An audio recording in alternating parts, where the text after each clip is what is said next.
How are we doing this afternoon? Doing great. How are you? Doing well. Awesome. Well, today I got an awesome topic that I want to, you actually brought this one to my attention. So Yeah, lead into it that way. You wanted to discuss fasting. And so yeah. fasting is really popular. I would assume it's gotten more popular and gained a lot more traction. It's probably gotten through some like fad phases, but yeah, really great strategy to help boost overall health and vitality. So let's not waste any time and dive right on in on this one. So, is there anything specific that you want to address first and foremost to preface the topic, or uh, anything that you want to speak on? Yeah, no, I just think the reason I wanted to talk about this is just because I was thinking, we mentioned fasting, the benefits, briefly mentioned the benefits of fasting, and at the very end of one of our podcasts before. So I am myself, I'm getting ready to go into a time of fasting. Hmm. And so I thought, this would be a great to kind of give an overview. There's different kinds of fasts. There's different reasons why you would want to fast, and there's so many benefits. So I just thought, we should start with first, let's just talk about the different kinds of fasts. There, what kind of fasts are there? And kind of talk a little bit about that, and then after we talk about that, then we can talk about the benefits and then, why would you want to fast? And then at the end, I think if we have time, I would love to share like why I'm going into my time of fasting and what exactly is my purpose and my intent. Because there's all kinds of different reasons why someone would want to fast. Yeah, it sounds wonderful. I'd appreciate it. And then I know like one thing, especially for women, as women age, many of females like yourself are sometimes battling with reaching and maintaining an ideal health, going into menopause or postmenopause. And a lot of women struggle with their weight, as well as low-grade inflammation, which is, as we know, the root cause of many health challenges like cancer and autoimmunity, thyroid dysfunction, um, brain issues, cognitive performance, hormonal imbalances, etc. And so, yeah, I think it's a great topic to kind of understand how fasting can be a great tool that can actually reverse aging, and it can lengthen kind of like the biological clock, these little things on the end of our DNA, and add years to our life. Yeah, so for total vibrancy. So So it's many all, different reasons that I think when we talked about it, when we mentioned it, we were talking hormones, and I'm pretty sure that if I remember correctly, that's how it came up because um, one of the people that I follow in my space is Dr. Mindy Pels, and she has her whole practice is based around fasting and helping women fast for their different phases of their menstrual cycle and then what to do after menopause. So, she's like my go-to when it comes to women and fasting, and I've mhm, gleaned a lot of material from her. But there's different kinds of fasts. We can do intermittent fasting, which is like where we have a narrow eating window. The most popular is like a 16 hours of fasting and then an 8-hour eating window where we just try to concentrate what we're going to eat between a certain time of the day. There are mhm, some people who do like alternate day fasting where they'll skip a meal for the whole or skip all their meals for a whole day. Some people call it one day of meal fasting where they like don't eat from supper to supper the next day. You can do water fasting, which is usually a prolonged fast of at least 3 days of nothing but water. You could do bone broth fasting, where all you're taking in is just bone broth. And then you can do for other reasons, you can do a fast where you're really restricting what you're eating. You're only eating a certain kind of food for a period of time, and usually for a more prolonged period of time. One of the things that, that addresses that is doing like a Daniel fast, like Daniel in the Bible, who fasted for a very particular reason, and he restricted what he ate. All those things can be, just super beneficial. Um, so and so then that kind of leads us to, so why would we fast? What are the mhm, benefits? Spiritually, the benefits of fasting is that if you're doing it for that reason, fasting brings you closer to God. It makes you more sensitive to hearing God's voice. It helps for people who are doing a fast to help them break addictions. And it shows us that we, even on our state of weakness, where we're just like, we've cut out all these foods that we are, have been really addicted to, we really have to rely then on God to give us strength. Mentally and emotionally, it's been shown to relieve anxiety, nervousness. It can create a sense of peace within us. It can help to remove negative thoughts and feelings. It takes care of that brain fog. Initially, you might feel more brain fog, more kind of, heaviness, but eventually that kind of breaks through. And then it really helps to clear toxins out of the body that contributes to our feeling like sluggish and depressed. It helps to break addictions physically inside of our body, addictions to sugar, addictions to caffeine, addictions to maybe even alcohol. It supports our body's detox pathways. It helps us promote weight loss and balance hormones and have more energy, improve our skin health, improve our digestion and elimination. It helps to decrease inflammation, improve joint pain, and just overall, it's just has all those amazing benefits, because what happens, and this is kind of like a good segue into what happens while we're fasting, is that it causes our body to go into something called autophagy, meaning phage is a suffix that means to eat up. So it literally causes us to eat up our dead bad cells, things that are causing inflammation in our body. It helps to, when we go into fasted state, we're boosting stem cell production. We've heard a lot about stem cells and how it can increase longevity. We get a boost in ketones, so we're not using sugar for energy. We're using our body's substance that it makes called which is like a butyrate substance, and produces ketones, so that we are living off of these pure substances that just increases our brain clarity. We become more sensitive to insulin, so we don't have these like highs and lows in our blood sugar.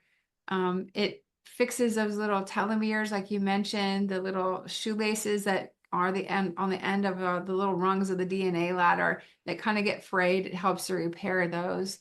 It reduces the oxidative stress in the body. So there's so many reasons, like the different things that happen inside the body and why it leads to those benefits.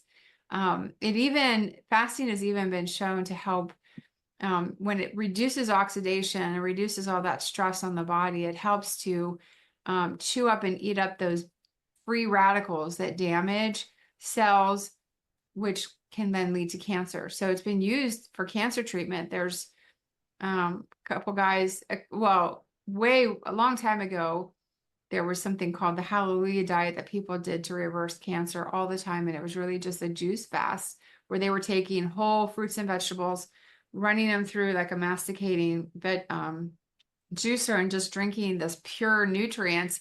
And that's what they did for, weeks on end. And then they would gradually, add back in foods later. But this literally just doing that without doing a whole bunch of other things, chemo and radiation, things like that, just doing that nutritional therapy would help to reverse and treat their cancer. So, it's just has so many good things that it does inside the body that promotes longevity, prevents aging, and improves health. It's just so completely amazing. And if we think about like the way life used to be before that we could refrigerate food, before it was so readily available at a grocery store and we could go and buy whatever we wanted to, whether it was in season or not, we could, there was no cans to put things on the shelf. There was no deep freeze that we could freeze things for, days and weeks on end. This is how people lived. They went through seasons of feast or famine, where there was tons to eat because it was, spring and summer, and things were growing, and there's lots of things that they could grow and eat off the land and then harvest in the fall. And there was times when things were lean and they didn't have a lot to eat. And so their body just naturally went into a state of autophagy because they had to fast. Mhm. And so, it's only in our modern industrial age that, because we've had electricity and we've had refrigeration, we've had, you know, how we've learned how to preserve food and make it last longer, and then take it from one side of the world to the other, and one side of the country to the other, that we've Right. had an increase in obesity and an increase in all these health issues, and a real lack of nutrient rich diets and fasting. Like nobody wants to fast. It's actually like a, why would I want to give up my food, you know? So, Yeah, food has almost become like an idol or a god, so to speak. yeah. I don't want to go down that rabbit hole, but it really has. People are just so conditioned and Yeah, oh, habitually for eating and sure it's grazing. become an idol. Like something, anything that we put before, you know, Mm, that becomes like, it has a, okay, I'll tell you, I read this book called Breaking the Stronghold. It becomes something that keeps a hold of us, mm, you know, breaking the stronghold of food. And, you know, that is a real thing. Food has a real stronghold in our lives sometimes, where it's like put a stake in the ground and you're ready to throw yourself on it rather than give it up, you know, because and it just has that control over us. There is almost a, it's a real chemical thing that happens in the body, that we become chemically dependent upon it, because of what it 100%. releases in the brain.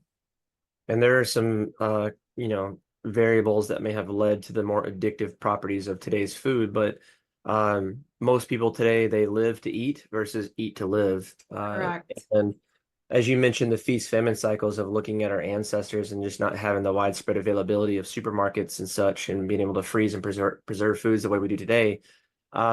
People are constantly grazing. Probably, I forget where I read this. It was just here recently. I read it somewhere about most people are consuming food in a 15-hour span within a day. So you think about the person who wakes up.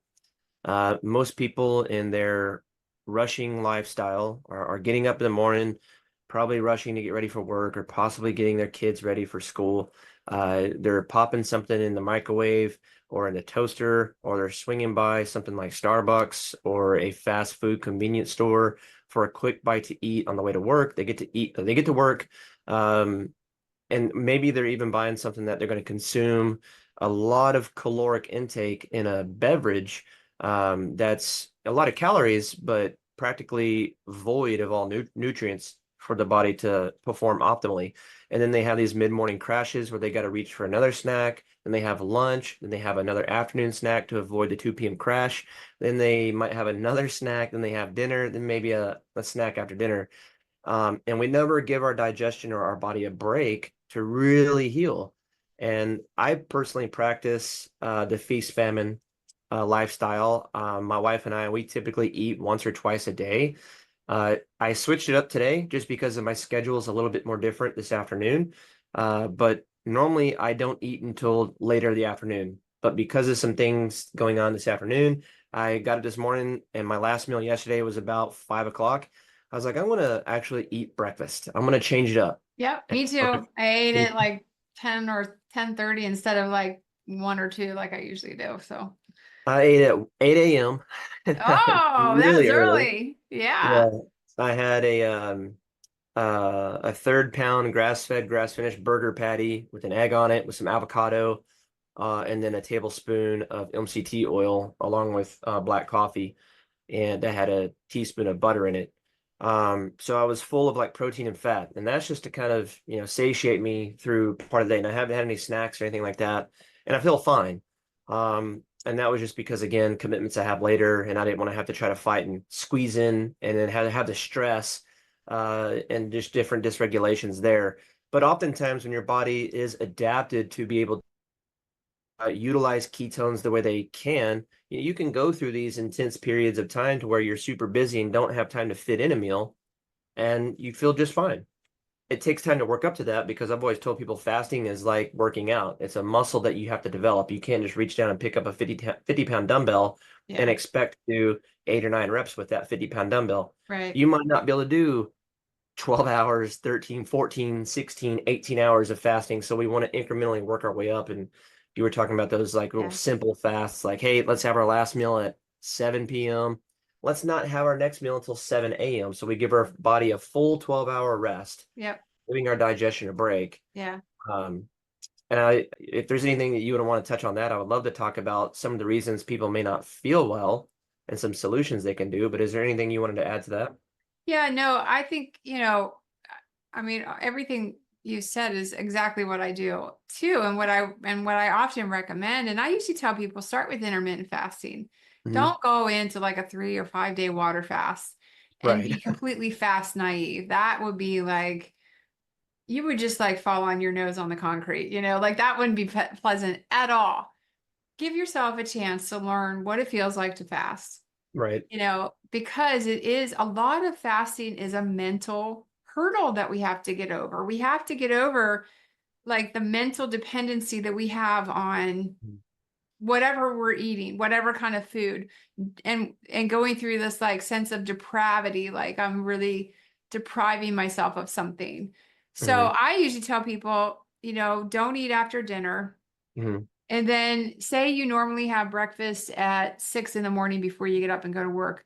Well, push it back and wait till 7. Take your breakfast with you. Although it's not ideal to eat on the run, if you're on your way to work, take it with you. Eat a sandwich, in the car, like or whatever you do, avocado or whatever. And then push it back another hour and Yeah. push it back another hour. The other thing, I actually have a client who does this, which I think is kind of brilliant because of the nature of his job. He does, instead of having his eating window between like 12 and 8, like a lot of people do, he actually puts his window at the beginning of the day.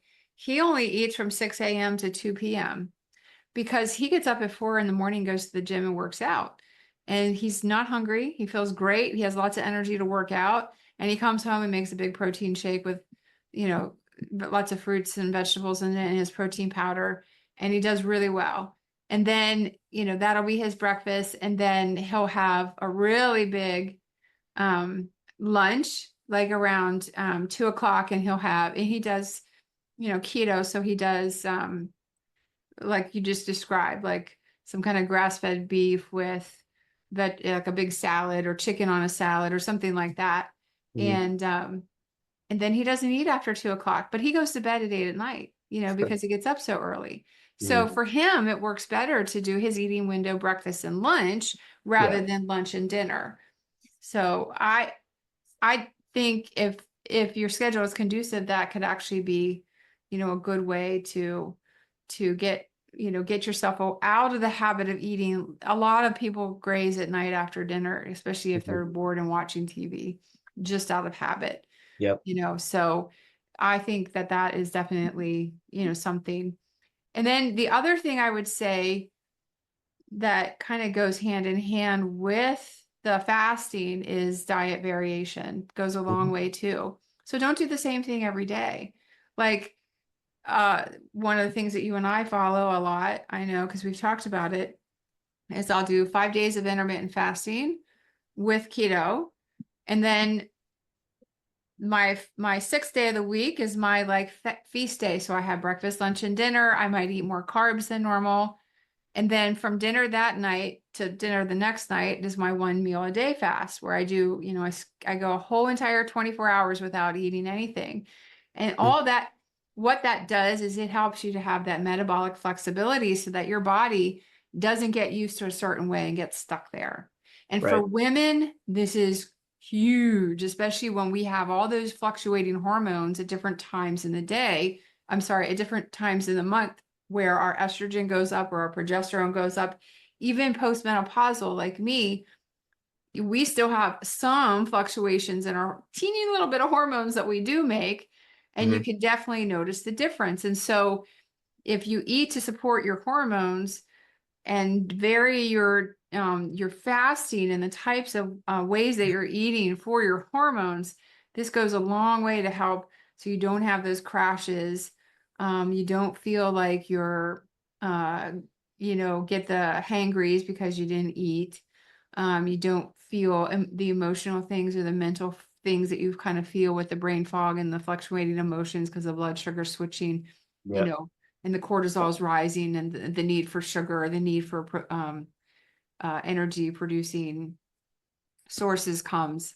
And so Mhm. it really goes a long way to do the diet variation, like I said, to do the 5-1-1, or to vary it based on your cycle if you're a woman.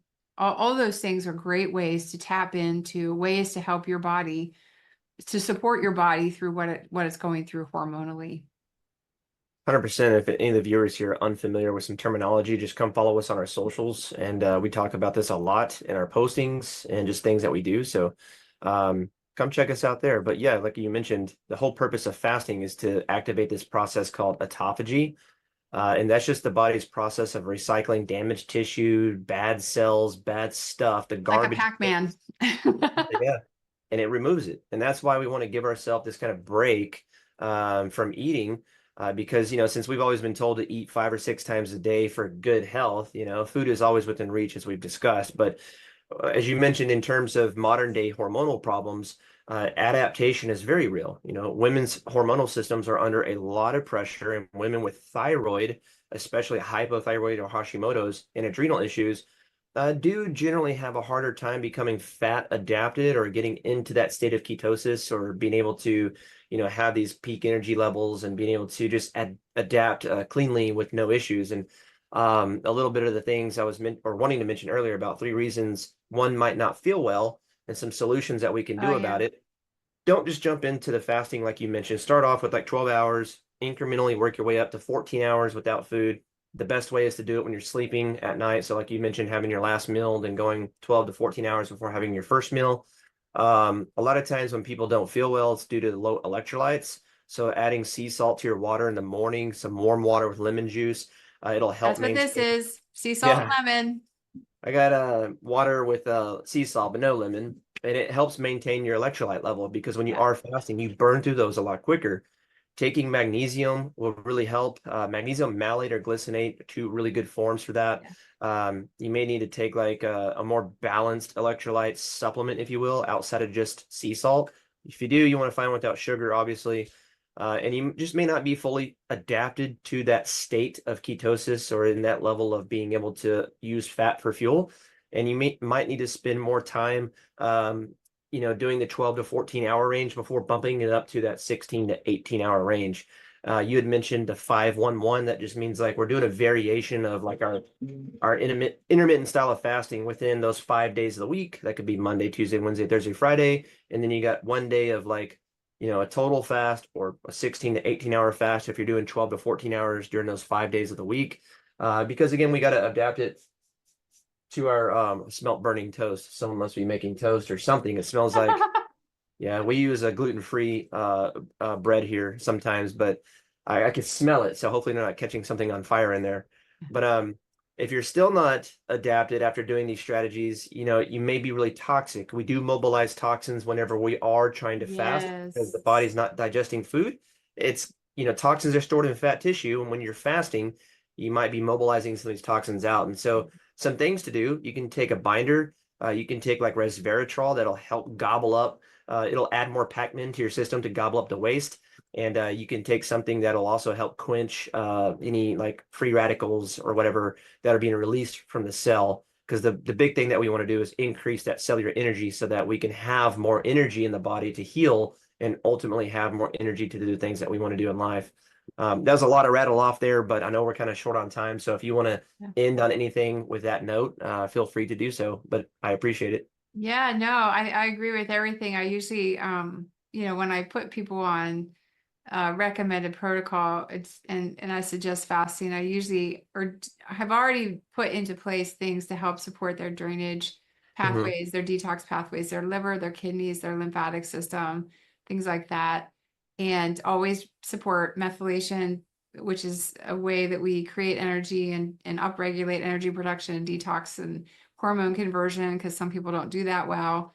And and then always add in the extra minerals. And I usually do support like a half, like I tell people, you don't have to buy anything commercially prepared. Do the half of a lemon with Hmm. some Redmond sea salt or Celtic sea salt to give the extra minerals that you need.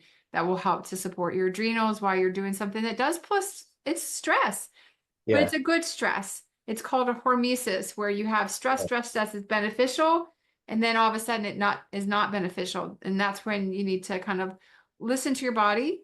Like I said, the first couple of days, you're not going to like it. It's a mental and emotional game that you're going to be playing because you have this attachment, Hmm. to something that you're trying to give up and something that you're trying to change and move away from. So it can be definitely an emotional thing, which is kind of like what I wanted to end on. The reason that I'm doing a fast right now is because I'm going into a time in my life in the next couple of weeks where I have um, just things that I are really heavy on my heart. I'm getting ready to go on a mission trip. I have things that I want to prepare myself for spiritually and mentally and emotionally. And I'm just needing that clarity of mind where I'm not so thinking about food and or like dependent upon that. Not that I am, like I will be honest, it has been a stronghold in my life for some of my life because I didn't grow up eating healthy. I grew up having those attachments and rewarding myself with food because of a whole bunch of different Yeah. reasons. So it's been an ongoing like, struggle. So I am surrendering a part of myself to, and I eat healthy, but I still have like, I still like dark chocolate and I still like coffee, right? So I have those things that I'm like, okay, I just need to not have those things for a while. So, but I'm preparing myself spiritually and I'm preparing myself, my heart, mentally and emotionally to get ready to go into this time of service and also to be able to, make some decisions within my personal life that I need to do. And so and that's where a lot of people have done extended fasting or different kinds of fasting. The one I'm going to do is called a Daniel fast. There was a time when Daniel was in the household of Nebuchadnezzar and he was looking to make these strong, you know, men to be part of his team. And he said, he told the king said, you can eat from the riches of my table. And it was a bunch of gunk. And there's also a bunch of unclean food, things that weren't necessarily good. And Daniel's like, no, me and my team, Shadrach, Meshach, and Abednego over here, we're going to eat just, and he described what they called pulses, which is basically fruits, vegetables, whole grains and legumes and nuts and seeds. It was basically a whole food plant-based diet is basically what it was.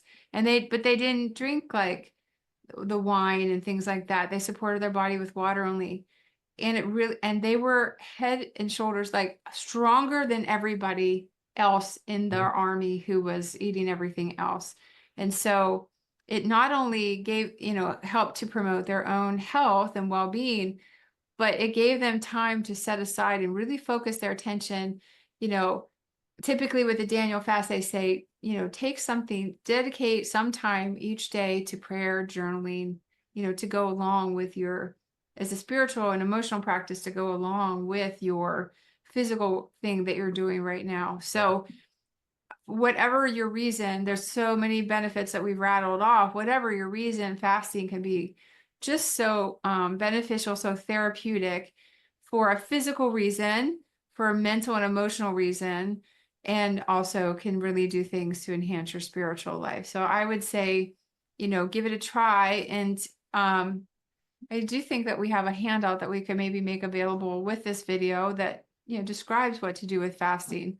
And yeah, always, if you need support, we're here. Foundationsofwellness.com is our website. You can find us on all the social media platforms. We're here to help. And we just invite you to come and join our family. And we'd love to be there to help support you. Yeah, amen to all that. And one last thing in closing is that, our Savior Jesus had said that man shall not live by on bread alone, but from every word that proceeds from the mouth of God. Yeah. And so when you think of that, we're dying to self, right? We're crucifying the flesh and its desires, that lust, and we're truly relying on the power of God to strengthen us in our weakness so that, we can draw closer to Him and pursue Him Yeah. in a more intimate way. And it's amazing that, you're doing that and Yeah. Thanks. something that can really help us. It's definitely it can be very, and here's the other thing, I'll just throw this in. Whether you decide to make intermittent fasting a part of your everyday life or one day of meal fasting, or you just decide to do it every so often, I would encourage you to at least do seasonal fasting. So four Mhm. times a year, do some kind of fast, like the Daniel fast, where you're maybe not giving up everything, but give up something. like in the Protestant church or in the actually in the Catholic church too, they have the season of Lent where they'll give up something. And some people, it's not the food that they're addicted to. It might be TV, social Yeah, media, put your cell phone down. Whatever you're deciding, it doesn't have to be food. Fasting can be anything that has this stronghold in your life where you're dependent upon it to get that dopamine hit, that like relief, like, ooh, you get something from it. So I would just encourage you that even if you don't do it on a daily basis, which, is a really great idea, I would strongly suggest, strongly encourage that there's still benefits in simply doing it on a seasonal basis. So 4 times a year, give it a go 100%. for like a week or so and see how you do. But again, we're here to support you if you need anything. Awesome. Well, thank you so much for that. I really appreciate it. And yeah, it's a great note to end on. So everybody, hope you enjoyed this live stream, and we will see you again next week.